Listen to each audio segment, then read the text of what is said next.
Hey, everybody, welcome back. Oh, and hey, there's Lane. Lane, how you doing? I'm doing great, Rob. How are you doing? I'm doing well. I know we're back to talk about a couple things that relate to sales, but let's find out what you want to talk about today, particularly. What you got going on over there? Well, there's not much want. I need to talk to you about, need to know about this prospect I was talking to. It's got to be 3 months ago. They still haven't made a decision. Wow. They keep telling me their team is working on deciding and they want to work on it some more, but why are they taking so long and what can I do about this? Oh, that's interesting. That could actually be a personality type. That could also be a couple of other things going on. So I do have some questions for you because it sounds like it could be an S personality, but I'm not really sure. So maybe we can talk about that in a little bit. You're wondering why I'm slowing down? Well, we can talk about that too. So, by the way, if you're new here, I'm Rob. And I'm Lane. And today we're going to be talking about selling to an S personality. So let's get started. You're listening to the Slow Pitch Podcast, a podcast about selling less and closing more. All right, before we get too far, let me just start out by saying that the S personality style, those individuals are really good people. They're tough to deal with in sales, though. I got to tell you, they're probably the one that frustrate me the most. So for you to feel like what's going on, that's probably not unusual. They're ones that are very difficult to deal with in sales in terms of knowing where you are, knowing what you need to do next. And unfortunately, I don't know if everybody knows this or not, or you know this or not, they are the most common personality when it comes to the DiSC personalities.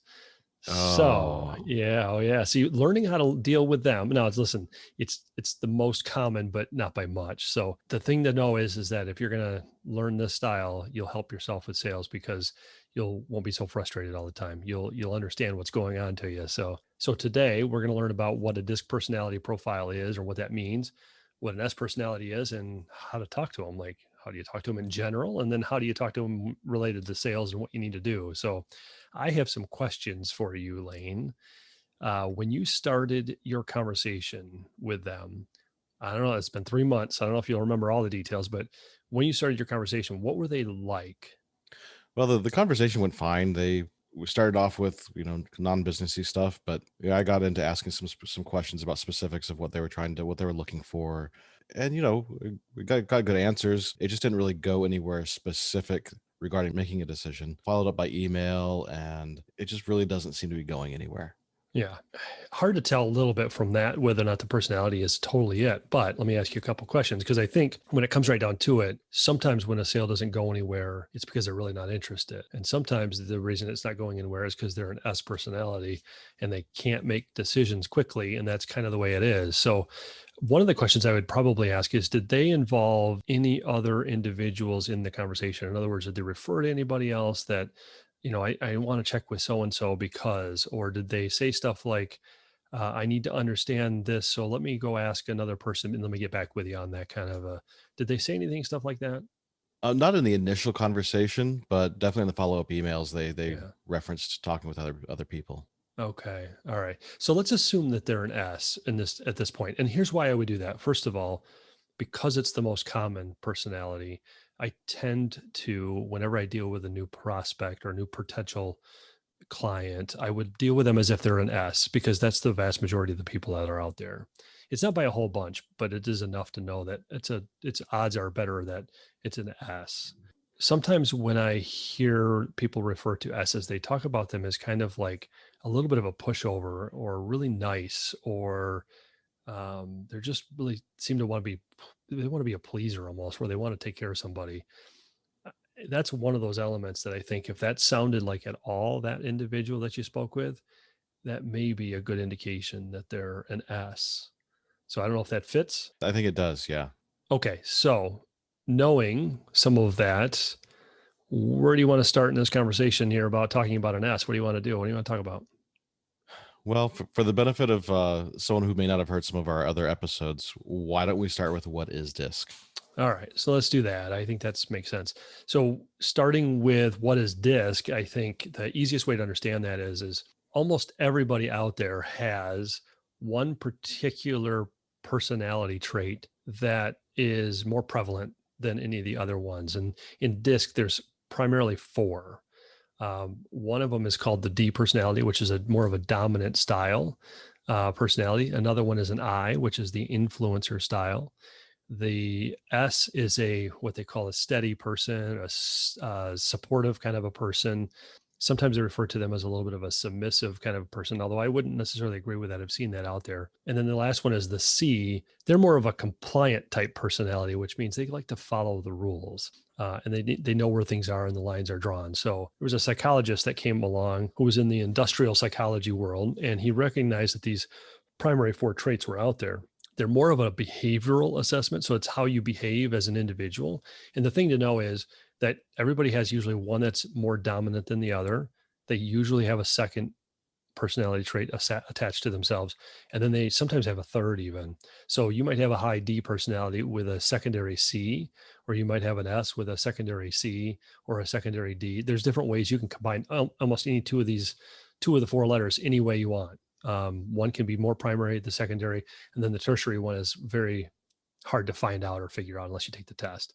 That kind of gives you a little high level of what DiSC profile and DiSC behavior profile means. It's really about high level, what that person is like and how they function and operate in life.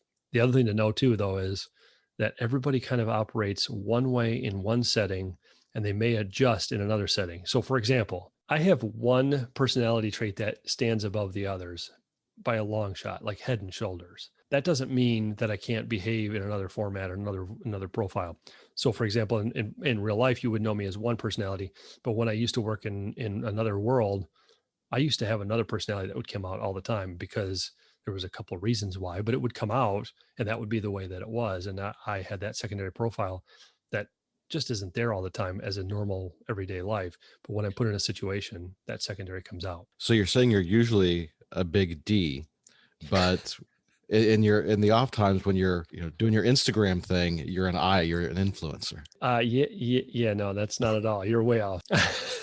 So the other thing that's really interesting, I think, with DiSC profile is that the D personality and the C personality are more taskers. They're more task and doey people kind of a thing. They want to get stuff done. And they honestly, when it comes right down to it, really don't care about who they offend or irritate or get in their way. They just get stuff done. And then the S and the I personality are really about other people and trying to make sure that they don't step on other people's toes, and they're really nice. And yeah, they might get stuff done too. So that's why they might. So that's why it's helpful if you're a person that has the I or the S style to have a secondary that's the D or the C, because you will then be able to get stuff done. If you are so heavy on the I with a secondary S, you might not ever get anything done unless you have somebody do it for you sometimes, or vice versa, because you're more about the people. Now, that doesn't mean there's jobs out there that you couldn't do that would be valuable to have that type of personality, if that makes sense. So don't think that if you just have an IS personality, you're never going to get anything done, because you probably do. It's just a matter of you have to recognize when it's time to get stuff done and when you don't. So that kind of gives you a high level hope. Did that clear up on what DiSC is, do you think, to Elaine? I want to make sure that everybody and you get a good feel for what that is. Yeah, absolutely. But we're talking about the S today, so why don't we narrow in a little bit on that? All right. So that makes sense. So let's talk about some of the traits of an S personality. So what they look and sound like, and that's kind of why when we open this up, I kind of slowed down a little bit, because they tend to be very, very calm people. They're very patient, and they speak sometimes very slowly. They're not the fastest speakers in the world. Lane, have you ever been on the phone with somebody when they're halfway through the sentence, you want to go, I know what you're going to say. Can I just finish the sentence for you? Have you ever done that? All the time. All the time. They're probably especially when I'm talking to you. Well, no, come on. That's not true. Come on. So when you're dealing with someone like that, they're probably an S, because they're always more on that calm side. Now, that doesn't mean they're not upset or they're not emotionally connected. It doesn't mean any of that. It just means you're not going to see it. It's probably there. It might be there behind the scenes in their head. It's there, but it's not coming out And one of the things that they're really good at being known for is they want to maintain peace. And by peace, I mean, they don't want conflict. So they're good listeners. They're typically pleasers, although not all the way to the end of like, I have to take care of this but they are typically more of a pleasing type of person, more sympathetic. They're very cooperative, that kind of thing, which is why they get to be a little bit frustrating in a sale, because as you're talking to them, they're going to agree with you on everything. And you're like, yeah, we got a sale. And then when it comes right down to it, they're going, no, I'm not saying anything. I'm not going to give an answer. And you're like, what just happened? So, gosh. yeah, so that's why there's some steps you need to take in the sale process that we'll get to that will be important, because if you don't do these little steps along the way, they will just tell you nice things. They will tell you what you want to hear. And it's not by any other reason than they're just wanting to be nice. They're not trying to do it maliciously or anything. It's just, they're nice people. They don't want to offend, and they're not very competitive. It's one of those things, because they're not very competitive, they tend to not like people on the opposite end. So who's on the opposite end? The D personality. So when we talked about the DiSC profile, if you Google search the DiSC profile, and pull up images, you will see the D in the high upper right corner. And then the I's are right below them in the lower right corner. The S's are in the lower left, and the C is in the upper left. And so S's and D's, because they're in the opposite corners, typically don't communicate well together. It's not that they can't and not that they won't, but they will not typically cooperate very well. Or the S will cooperate and then be very angry at the other person all the time. And the other person will never know it. So that's the best part. So this is not one of the instances where opposites attract. Well, honestly, when it comes right down to it, with the DiSC profile, opposites can attract, but they're attracting for the wrong reasons. So a high D might like an S because they're kind of that pleasing personality. They're kind of that person that gets along, and that's what their D wants. But the S is not going to put up with that forever and ever. They may, but they're not going to be happy. And that's kind of the deal. So yes, if you recognize that's the communication style that you have and the behavior style you have, it can work, but it's going to take you a little bit more work, because I'm one and my wife is another, and we're on opposite ends. That's one of those situations where it's like, we'll butt heads sometimes. And we recognize that, hey, I'm this way and she's that way.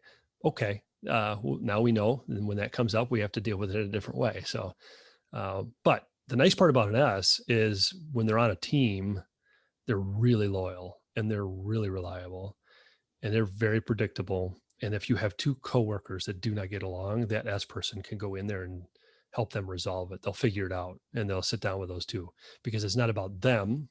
It's about the other two and resolving that conflict, and it can help them too. So they secretly are helping themselves, but really in the end, they want to resolve the conflict.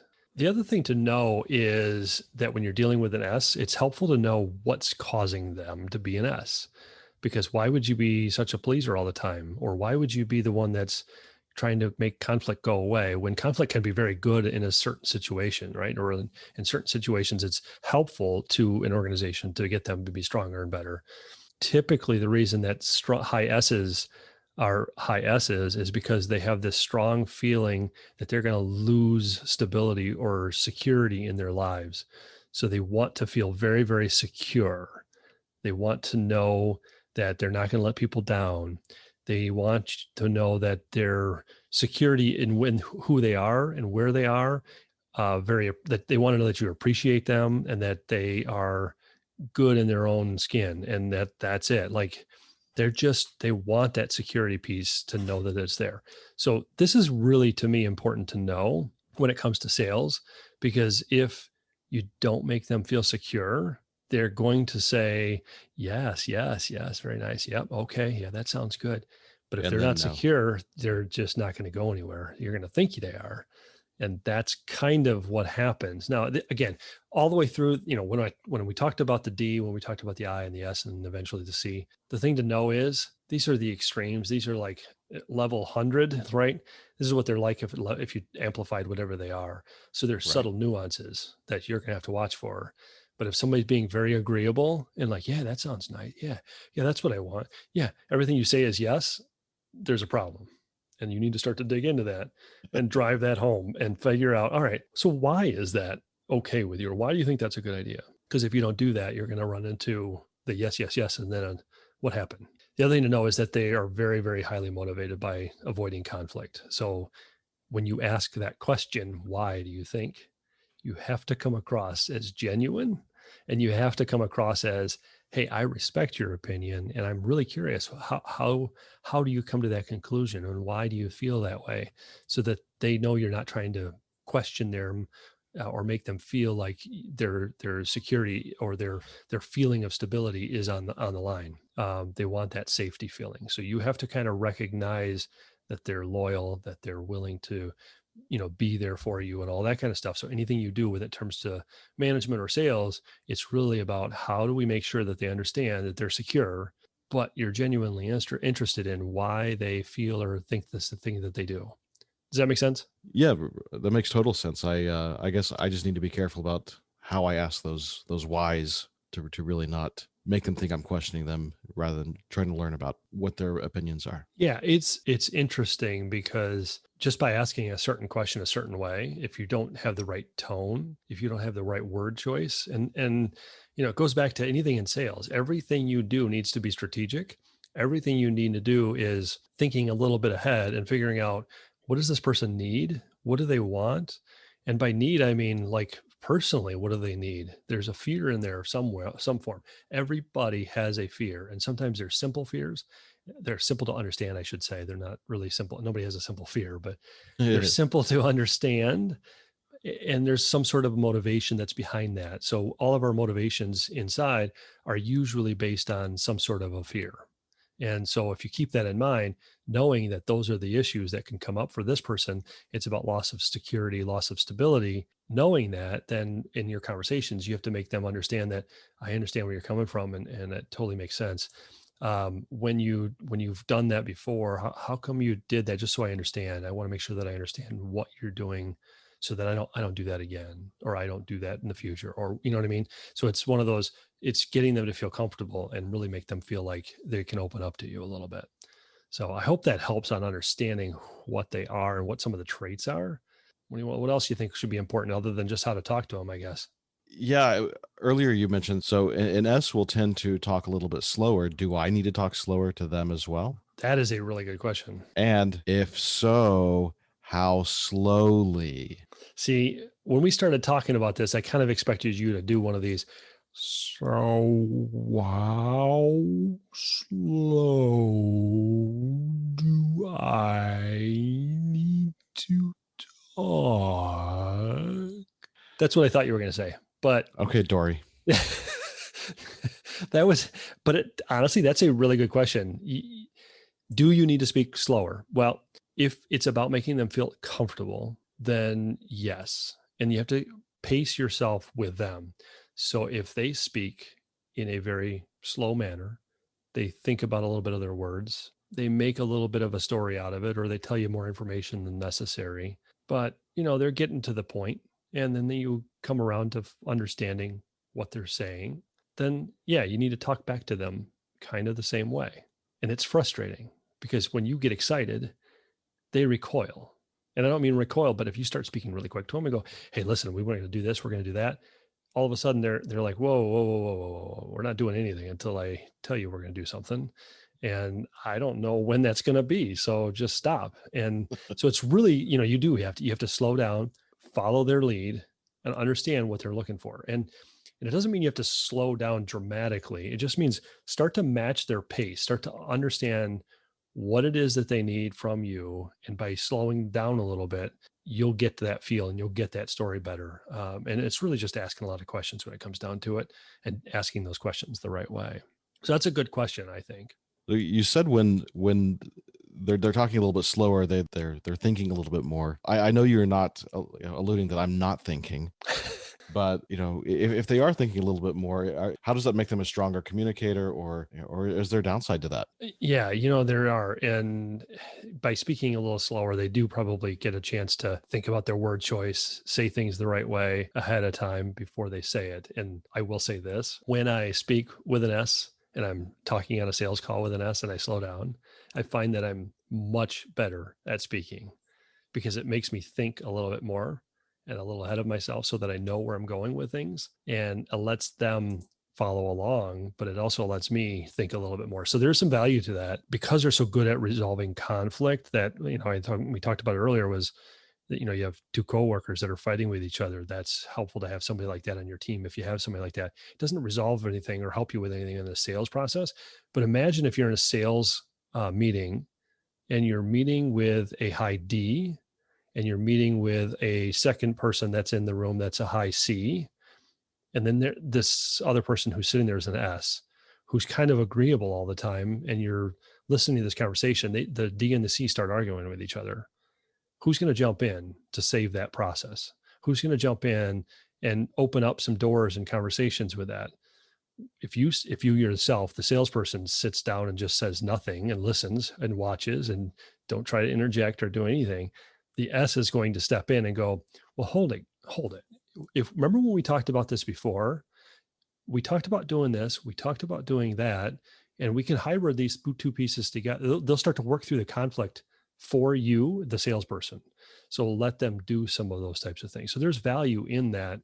And I think one of the other things is that if they're the leader, the S is the leader, they're going to let their team work it out. And then they're going to ask questions and say things that will help their team who's there in the meeting with them. They're going to help them resolve the decision there without making the decision themselves. So that's one way that they can help in a sale, and they can be a strength, if you will, for you, but also their strength. I think one of the things that on the flip side, they are very routine driven. So it's good as a leader, but in a sale and all these different things, they may say, and their routine might be, send me in a proposal and I'll look at it. And you're like, that's not my routine, right? That's not what you want to do. You have some questions you want to make sure that they don't want to change. And so you have to kind of earn their respect and trust before they will actually let you do that. And they need a lot of time to change change minds. So if you have to change something in your estimate because of a conversation that you had with them, and all of a sudden they change a little bit of their direction, or their team changes the direction a little bit, and all of a sudden the scope goes open up a little bit, and now all of a sudden you need to add more dollars to it, they're going to need some time to adjust to that more than a D would, right? So a D is going to go, all right, that's fine. And then the S is going to go, well, how come? Why do we need to do that? What if we did? And they start working through these other pieces that they're just going to need a little more time. And that's with anything that they do. They just need time. So I think earlier when you said it's been 3 months that you've talked to them, depending on the size of the dollar or the size of the project, that could be really normal for them. They could have a 3-month decision-making timeline. That could be the way they work. I had a client one time, or a potential client one time I was dealing with. They started the conversation, I think it was in June, I think it was the month of June. We didn't sign the contract. I think it wasn't until November. And the initial conversation went well. I recognized him as an S with a C personality behind it. And I knew I needed to move slow. We moved slowly. It took me on purpose. It took me 3 weeks to even write the estimate with him, because I wanted to make sure all the details were right, but also that we were involving all the people that needed to be involved. And then he needed some time. He needed to go through it with his boss. And this is a large company, it's an international company. So he's like, I need to go through it with my boss. It's going to take a little bit of time. Now, knowing the personality like I do now, because after they signed and we worked together with them, I can see why. The boss had a little bit more of a D personality and another personality with it. And so he was trying to figure out, how do I present this so the boss will be happy, so that, interesting. Yeah. So I knew there was a little bit of that happening. And in that conversation, when we were going through the estimate and going through the information, talking about timelines, when we were going to get back together, he made the comment, it's going to be a little bit of time. I'm going to need some time. And I go, okay, mind if I ask you a couple questions about who you're going to present this to? And I started asking him questions, and I found out, or figured out, that it sounds like they may be a high D personality with some other. So we knew that I knew that there was going to be some sort of a process to that for him, and it's going to take a little bit of time. And so knowing that it's 3 months, don't be afraid to reach back out. You can reach back out pretty easily and go, hey, I just want to check to make sure everything's okay. Was there a question that came up in your process of making your decision that you wanted to get an answer to? And sometimes they'll answer that question. If you call them up and ask them that, they'll answer that question. But it does take them a lot of time. The other thing that I found is that because they're so quiet in terms of their feelings and in terms of their conflict resolution, if they don't like you, they probably won't tell you. So that's when I said earlier that they're gonna say yes to your face, but they're gonna be no, no, no in the background, and you'll never know. So be aware that when you're getting a lot of yeses, diving into those questions in terms of, tell me more about why you feel like this is the direction you should go, because I'm not sure that it is the right, and I want to make sure that it is, and let them explain some of those things. Another thing is that they have a little bit of a hard time to say no. They don't like to say no because it's kind of a conflict a little bit, right? So if you're in a conflict, it's easy. If you like to have the conflict, you're going to say no just to say no. But if you're not that kind of a person, then it's not going to be that type of individual is going to like that. They're just not going to like to say no. Make sense? No. No. Okay. So you're not. Makes total sense. Based on what we've talked about, I can think of some of my customers that may be an S. But for the sake of comparison, can you give me some real life examples of who we might be talking about? Yeah, there are some examples. It's hard to recognize them in real life though. So when I did a little bit of research on this, I found that here's a couple of people that you might know as individuals that are famous. So for example, they listed off, and there's a few places I found these same people as Mother Teresa, Gandhi. Those would make sense, right? They're very peaceful people. Yeah, that's hard to relate to. Yeah. So when I started looking, I'm like, all right, who else? So Michael J. Fox was another one. Halle Berry, Matthew Broderick, and Tom Brokaw, and Peyton Manning. And the one that comes up on a couple lists which surprises me, is Jimmy Fallon. And he seems like he would be an I, but that is surprising. He's an S. So apparently he's an S. I don't know. When you are dealing with a personality and you think you know the personality, or you think that you know that this person is that personality, you need to verify it. And you need to verify it by asking certain questions. If you have somebody that when you're talking to them, when you first get started, and you're thinking, boy, they seem to be task oriented, and they seem to be not so analytical, but they do seem to be like driven by some numbers here. What's going on? Are they a high C or are they a high D? And in that conversation, you might ask some questions. Hey, normally when I go through a meeting like this, I might give you the high level 30,000 foot explanation of here's what we're doing. Here's what the process is, blah, blah, blah, blah, blah.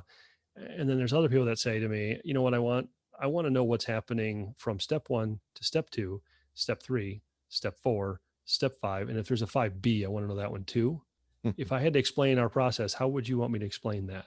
And if by asking that question, you're going to know they're either a higher D than they are a C, or they're a higher C than they are a D, just by asking that question.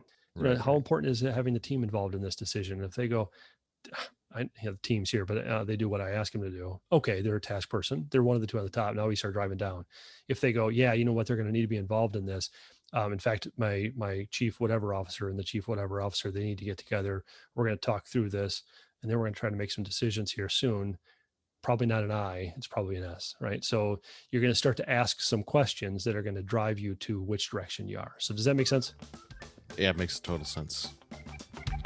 Do you have a question about sales? Call or text your question at 608-708-SLOW. That's 608-708-7569. Or you can email them to questions@theslowpitch.com.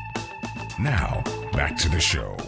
And we're back. So I'm sure everyone that's listening has the same question I'm about to ask. How do you sell to an S personality? I have no idea. No, I'm just kidding.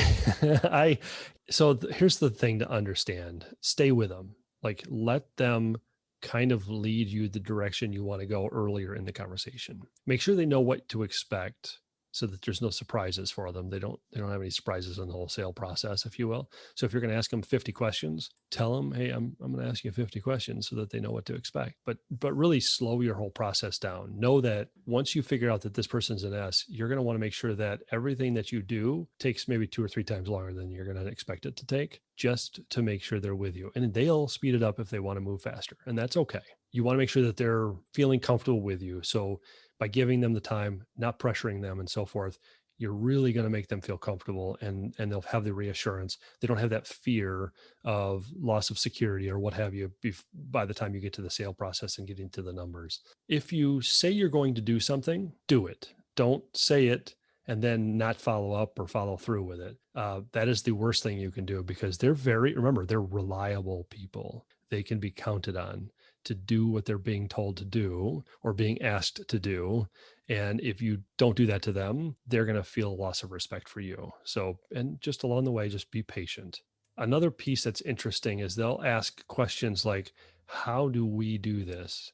How does this impact us? Those types of questions are interesting, in my opinion, because now there's 2 things. One is the how question. That will allow you to speak more, but you don't want to when you're selling. You want to be the one listening, not speaking, right? So if they're asking you, how do we do this? That could be a long-winded answer. And I might answer that question with a question that might sound like this. So how do we do this? And I would answer back with, well, that's a long answer. I don't know that we have time for that.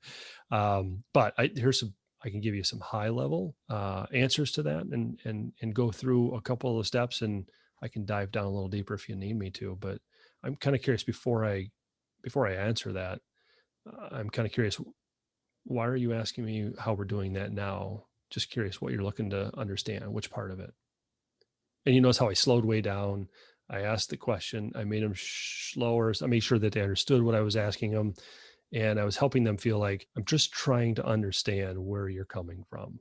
So that I'm doing that so I understand that I'm answering the right question and the question that they're asking, not what I think is what they're asking. And the other piece of that is they're saying the word we. And because they said the word we, it's not always, but when they say the word we, it's about us, it's about team, it's about family, it's about all of the other people and not about them. And by understanding or seeing that or hearing that word, you're more likely to start to slow things down, listen for the word we, and you'll know that you have somebody that's probably more of an S. Now, when it comes to sales, you're going to want to ask for what they think and what their opinion is. And they may not tell you if you don't ask. So they're going to let you talk because they want to hear information from you. But you need to ask them what they think about different components and pieces, whatever that might be. So if you're selling them a website piece, you need to ask them, how important is this aesthetics, or how important is the speed, or how important, all the things that you might need to ask them anyway, but really make sure that they're involved in that decision-making process and that their opinions are heard. The more that you do that, the more that they trust you. And then I think the other piece that's really kind of interesting is asking them to show you or explain to you how what you're doing is going to help them. Because if they don't get asked that question again, it's the same type of situation. They're not going to tell you. And so you're not going to know if they're interested or not, or if they feel like that's a good product or service or whatever or not. So until you ask, they're not, and then you're just kind of lost. You're floating along, right? So you're assuming you're doing well because they're like, yeah. And then no at the end, right? So you just want to make sure that they're kind of involved along the process. And you have to just be very clear where you are in every step of the way. And then the last piece, I think, is really verify at each step, number one, that you have all the information that you need and that they have all the information they need, but verify where you are. So if you're in the conversation and you're asking them some questions about what their problems are, what they're trying to fix, and you need to ask the question back at some point, once you get through that section, you're going to need to go back to the point or the question saying, all right, I understand, I think, what your problem is or what your situation is. And I think you called me in to do X. Is that correct? And do you think we're to the point where we need to start to talk about what possible solutions that we could do and what that looks like, and see if there's even one that jumps out to you that you think is the correct one? Do you think we should do that? But then clarifying that they're comfortable moving forward too. So you might have to say, all right, if we're going to go and talk about those solutions and those options to choose from, if we go through that exercise, at some point. And listen, I'm not asking for an answer today or next week, but do you think at some point, whether that's 2 weeks, 2 months, 6 months, whatever that might be, whenever you're ready, that we'd be able to start to make a decision as to whether or not we'll work together? And if they can't or don't answer that question, ask some more questions so that you understand where they are, but really verify where you are at each step of the way. If you don't have them explain that number and tell them how it fits in, then they may be just saying, yeah, this sounds good to me. And then you never hear from them again, right? So S's sound like a lot of work. they're actually not as much as you think. They're actually less, but you have to just ask the right questions along the way. If you ask the wrong questions or you say things the wrong way, it'll go sideways, or you'll get a lot of yeses and you'll never go anywhere. But to say that they're a lot of work, I don't know that they're any more work than the next one we're going to talk about sometime is the C's. The C's are, you want to talk about some work, there's work for you. Uh-oh. Oh, remember the I's? Remember the I's? They wanted sushi all the time, remember? Yes.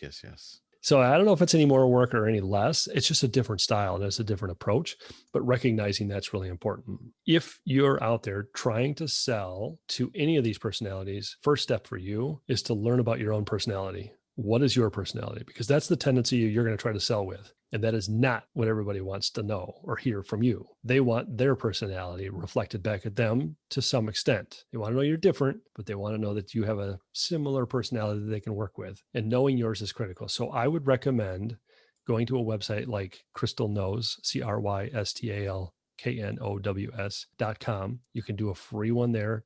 I don't get anything out of it by telling you this. It's an interesting exercise. You'll learn a lot about yourself, and then you'll be able to understand what other people look like by listening to what we've been talking about and apply the things that you need to do to get the sale. That's really important.